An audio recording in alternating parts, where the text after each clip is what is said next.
2021 मध्ये एक अतिक्रमण कारवाई तोडायला माननीय मुख्यमंत्र्यांना पत्र दिलं गेलं। मग कोर्टाने एक यादी प्रसिद्ध केली, त्या यादीत हे अतिक्रमण 641व्या नंबरवर आहे। हा तो कागद। नंबर 2 NIT NMC असा बॉल याच्या कोर्टातनं त्याच्या कोर्टात, त्याच्या कोर्टातनं याच्या कोर्टात। प्रश्न घ्या। स्पेसिफिक प्रश्न माझा एवढाच आहे, नेमका कोणता विभाग अतिक्रमण कारवाई करणार आहे कोर्टाच्या आदेशावर? 21 मध्ये पत्र दिलं आहे, किमान 25 मध्ये कारवाई होणार आहे का? ती किती दिवसात होणार आहे? कोणती एजन्सी करणार आहे? अतिक्रमण निष्कासन दिरंगाई करणाऱ्या अधिकाऱ्यांवर आपण काय कारवाई करणार आहोत?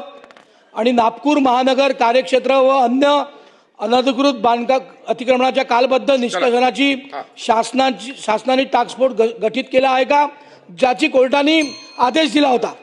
आणि आपण हे अतिक्रमण किती दिवसात तोडणार आहोत? मंत्री महोदय। अध्यक्ष महोदय, सदस्यांनी जे प्रश्न विचारलेला आहे ज्या मस्जिदी संबंधी, अध्यक्ष महोदय,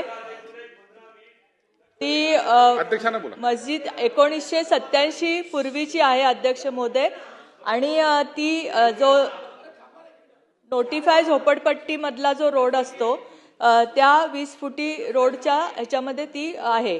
आणि अध्यक्ष महोदय, 1987 पूर्वीची असल्यामुळे तिथे वाहतूक अडथळा असं काही निदर्शनास आलेलं नाही अध्यक्ष महोदय। या संदर्भात एक बैठक लावा, आयोजन करा सदस्यासोबत। मंत्री महोदयांना डिपार्टमेंटने खोटी माहिती दिली आहे। कोर्टाच्या यादीत 641 नाव आहे आणि त्यांची दिशाभूल करतात अधिकारी। माननीय मंत्री महोदयांना माझी विनंती आहे,